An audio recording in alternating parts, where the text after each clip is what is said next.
જય શ્રી કૃષ્ણ બેન. જય શ્રી કૃષ્ણ. શું નામ સાહેબ તમારું? મારું નામ રજનીકાંત મોહનભાઈ આચાર્ય.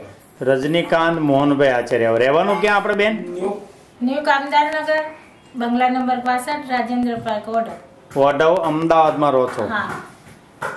બરોબર. હવે કંઈક સાંભળ્યું છે રજનીભાઈને ઘણા વર્ષથી કંઈ તકલીફો હતી શરીરમાં, તો કેવી કેવી તકલીફ હતી ને થોડીક વ્યવસ્થિત માહિતી આપશો મને? 34 વર્ષથી તકલીફ હાથમાં હતી. હાથમાં? હા. અને હાથમાં શું તકલીફ હતી? હાથમાં કશું પકડાય જ નહીં. પકડી ના શકાય? ના. બરોબર. હવે દવાઓ ઘણી કરાઈ, ઘણા ડોક્ટરોને બતાવ્યું, સારા સારા સર્જનોને બતાવ્યું. હા. પણ એનાથી પછી કઈ અમને ફાયદો નથી થયો. બરોબર. પછી ધીરે ધીરે પગમાં તકલીફ વધી ગઈ. પગમાં શું તકલીફ થઈ? ચાલી જ નતા શકતા, ઉભા જ નતા થતા. બરોબર. ઊભું ના થવાય. હા. અને ચાલુ હોય તો પછી તમારે બંને પગ કેવી રીતે ચાલતા? ચાલુ હોય તો તમારે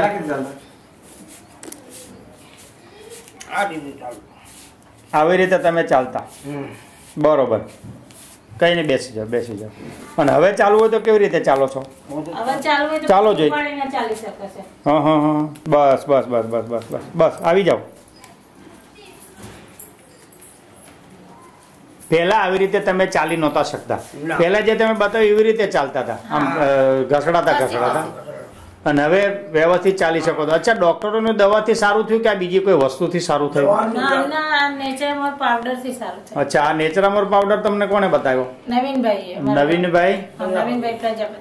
નવીનભાઈ પ્રજાપતિ આની માહિતી આપી તમને, અને એ તમે એમના વિશ્વાસથી ચાલુ કર્યો કે પેલા સીડી કે એવું કઈ સીડી જોઈ? મેં સીડી જોઈ તમે? હા, સીડી જોઈ. પછી મને એમ લાગ્યું કે ના, આમાં કઈક મહત્વ છે દવાનું, આમાં કઈક સારું થાય એવું લાગ્યું તમને? થશે કદાચ. એટલે પછી મેં આ પાવડર ચાલુ કર્યો. હા. તો 3 ડબ્બા પી નાખ્યા છે અને ચોથો ડબ્બો ચોથો ચાલુ છે. 3 ડબ્બા કેવી રીતે લીધા? બે ટાઈમ લીધો? હા, સવારે ને સાંજે ગરમ પાણી સાથે. બરોબર છે.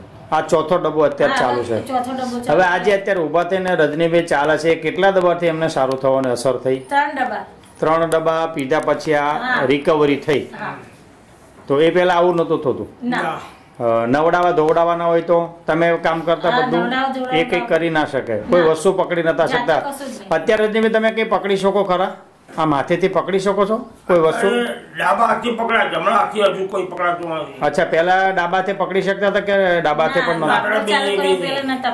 એમ અત્યારે ડાબાથી પકડો છો, કેવી રીતે પકડી શકો છો? હા, ના વાંધો નહીં. પેલા આવી રીતે નહોતા પકડી શકતા? તો આ પાવડર લેવાથી તમને આટલો સુધારો થયો, રિકવરી થઈ. અને બીજું અત્યારે કોઈ દવા ચાલુ છે ખરી તમારે? ગોળી નામ ડોક્ટર ની કઈ ચાલુ જ નથી? પેલા જે તમે વાત કરો કે સારામાં સારા ન્યુરોલોજીસ્ટ ને બનાવી, એવી રીતે આપણે વાત કરતા હતા. ન્યુરોલોજીસ્ટ ને બતાવ્યું છતાં પણ તમારું રિઝલ્ટ 0 આવ્યું. એમને એટલા સુધી કીધું કે જે છે તે રહેશે, આવીને આવી પ્રોબ્લેમ જીવશો ત્યાં સુધી રહેશે, પગમાં વધશે એવું કીધું. જો ઓપરેશન કરાવશો તો કે આગળ થતું અટકી જશે. બરોબર. 100% જોખમ ઓપરેશનમાં. ઓપરેશનમાં બી જોખમ છે, સારું થાય કે ના થાય એવું ડોક્ટરે કીધું તમને.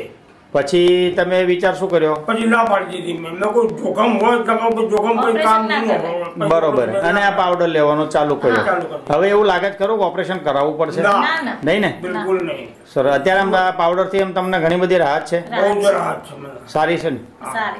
લેવાનો કન્ટિન્યુ ચાલુ છે? 2 ટાઈમ લો છો? 2 ટાઈમ, સવાર સાંજ 2 ટાઈમ. સરસ.